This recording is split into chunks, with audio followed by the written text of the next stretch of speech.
Hello guys, welcome to this new video. And in this video today we are going to see the second round game of Arjun Erigaisi in the Fide Grand Swiss Tournament. Recently he had played the Fide Grand Swiss where he had give some decent performance.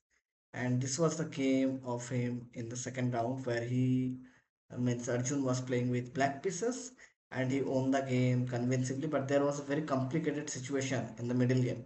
We'll see that in deep and let's see into the game. And White started the game with d4. White was a very strong grandmaster Haid Martiros and from Armenia. He was a 2628, but yes, definitely very strong. Whereas Arjun was above 2750. But yes, definitely at that top level, that kind of rating matters a lot. 150 FIDE rating gap means a lot on the top level. So White started the game with d4, Black played knight f6, c4, g6, knight f3, bishop g7. You can see that White is playing some sort of King's Indian setup, whereas Black is playing some sort of King's Indian setup, whereas White played uh, King's Indian setup with fianchetto structure, okay, with Bishop G2. Very strong line, okay. Boris Afruk suggested this line in his D4 report or opening book, where obviously the main classical line is going with knight c3 e4, but we are going to see some sort of kind of transposition into the English opening where King's Indian variation will come later on. So d6, Black is playing in the spirit of King's Indian castle. Knight b d7, Black is ready to play e5 d5. E5 is the main choice here. White played b3, sorry, White played knight c3, and Black has played e5. Okay, Black is challenging White in the center, which is a very natural way to play in this kind of structure. h3 stops any sort of bishop g4 or knight g4 jump. Whenever the after e4, maybe the bishop will come to e3. So Black played rook e8, White played e4. That's what is main plan. So e d4, knight d4, and again we can see that the g4 square is firmly protected by the h3 pawn. It's very useful whenever we are playing against some sort of King's Indian player, right? Usually they try to come here and exchange one of the pieces, or maybe knight g4, knight e5 jump is a possible way. But at this moment, Black has played knight c5, trying to put pressure on the e4 pawn. White played rook e1, supporting the pawn on e4, and Black has played h6. Again, Black is again defending against or basically preventing the bishop g5 any kind of ideas. Later on, then this knight would be an annoying pin.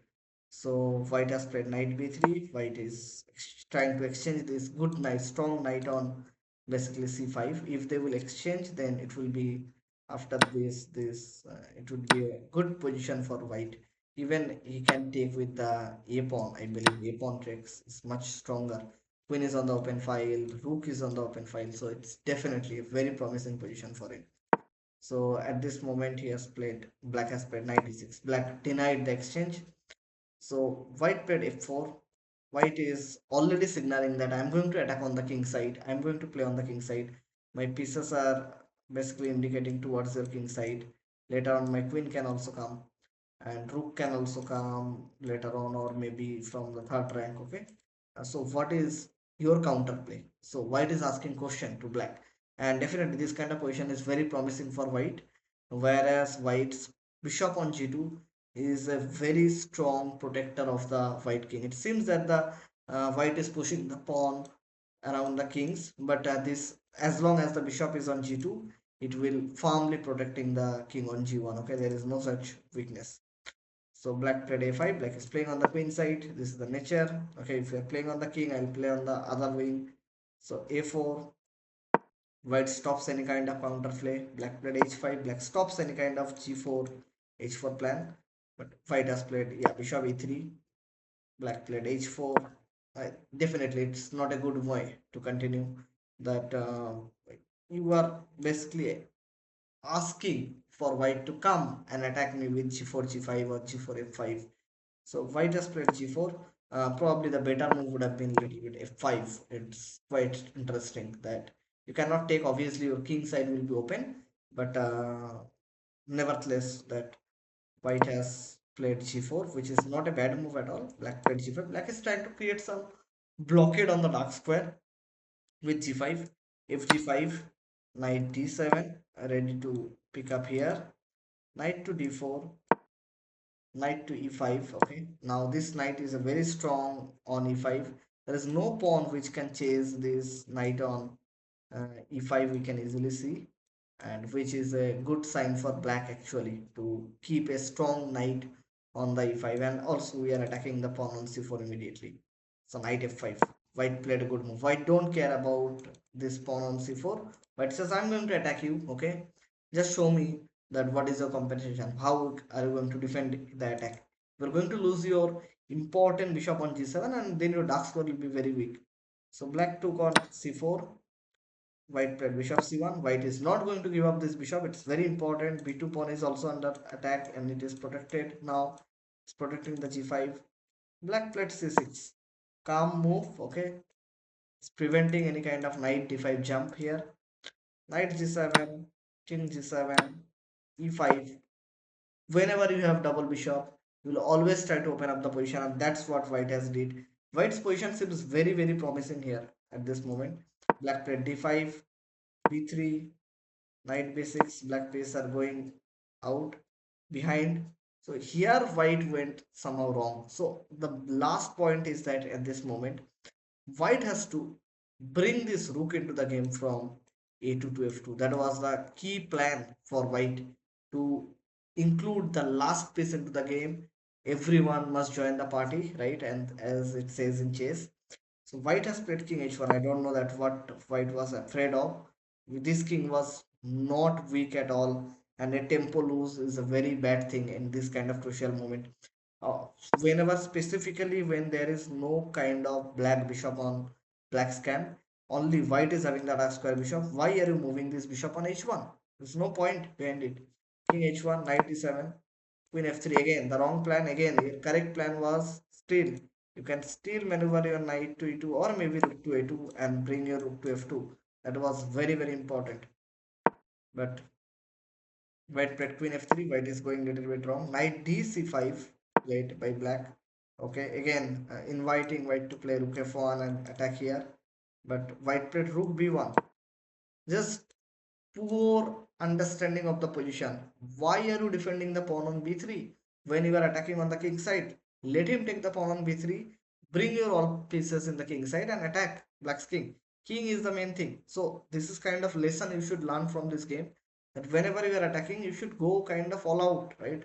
You should never look back. If you're looking it back, you are actually delaying your attack, and your attack is getting coming under speed breaker, right? It's getting delayed. The moment you will get it, will get delayed, then black will get some time to consolidate the position, and that's what happened in the game. Black played b6 here. White played b4. A into b4. Rook into b4. White is thinking that coming from the fourth rank, but it's actually not coming. You are actually giving black to open up the line and giving him some counterplay. So bishop a6 played by black. Queen f6 check. King g8. Okay, obviously if you take here, then I'll take with the g pawn, and it's fine for white. So at this moment, after queen g8 check, king g8 played, queen a6. White is ready to play some sort of g6, and the position looks very scary for black. I must say that whenever you cannot pick up this pawn, it is a very scary position. h4 is also hanging. So at this moment, black played knight d3. So black is saying that, okay, I'm going to fork you. Okay, now show me where is your attack. White played g6 here. Okay, the correct move is very difficult to find, although g6 computer might say it's blunder. I would not say it is a blunder kind of thing, because white's position was still not losing or any kind of thing. White just lose the advantage, but still it was very complicated for black. Computer suggestion is rook d4, which is inhuman move. It's not easy to figure out as white over the board game. So at this moment, white has played g6. Black played f into g6. Rook f1 played at last. White played rook f1, but again queen g6 was important. You have to take it here. Okay, and after knight c7, then bishop g5. The position seems very, very promising for white. I would say that it's not at all bad position. Okay, again, then you can play rook d4 and game will go on. But yes, we'll see that what happened in the game. Rook f1 played, knight into e5. Again, a poor move. Rook d1. I don't know if you want to attack your opponent's king. Why did you went rook f1 and again coming on d1? There's no explanation on that. So rook a7. Now black finds the correct idea. Rook a7 only move to basically to defend the seventh rank and bringing the last piece into the game. What white has missed, if you remember, that rook a2, rook f2 maneuver, black found actually that on the board. So knight into d5. White tries to complicate the position, and this position is extremely complex at this moment. But Arjun has handled this position very carefully, and we'll see that how we converted the small advantage into winning advantage. CD5, rook d5. Yes, white said I'm giving up the material. Your king is a little bit weak. I might get the g6 pawn as well. My bishop pairs are very, very strong. So I gave up the knight. And now show me that how are you going to defend. So black has defended. Queen b8. Black first protects this knight on e5. White has played bishop b2. Attacks the knight on b2. Rook h7. Attacking the queen. Okay. A very good intermezzo move. Bishop into e5. Rook into h6. Bishop into b8. Rook into b8.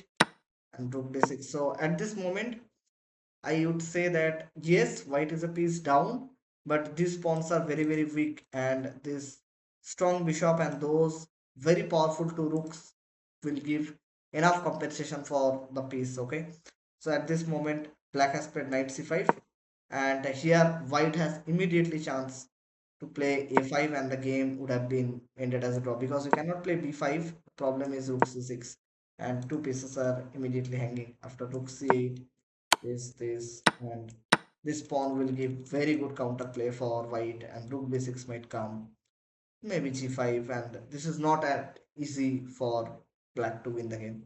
But black has played, white has played g5. It's an error immediately, and now the position is going downhill for white. Rook h5, rook into g6. White thought, okay, I'm going to get this pawn, but after king h7, rook c6, black also got this pawn. White, the from the point of view that we can easily see that white was playing for some sort of draw.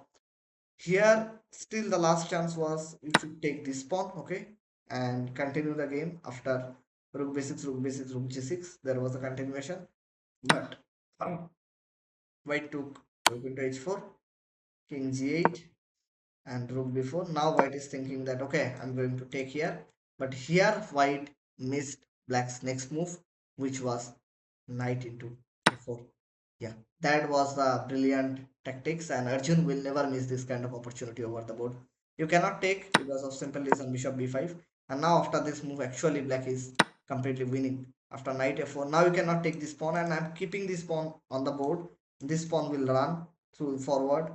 So rook d6, bishop b5, protecting the knight on e4, h4, rook e5, rook g4 check, king f7, rook h6, rook g8, rook h7, king f8, rook f4, king e8, and black has defended all the pieces. All pieces are coordinated well, and this b pawn is still on the board. Which way is going to make a new queen? We'll see. Knight c5, rook b4, rook h3, bishop b2, and after rook e1, king h2, rook e2. Actually, white resigned the game, and Arjun Erigaisi won a brilliant complex game. I hope you like this video. If you are new in my channel, kindly share with your friends, and please subscribe and like the video, and please comment me down below that what kind of game analysis you want to see, classics or the modern games. I'll definitely make the video for you. Thank you for watching. Bye bye. Have a good day.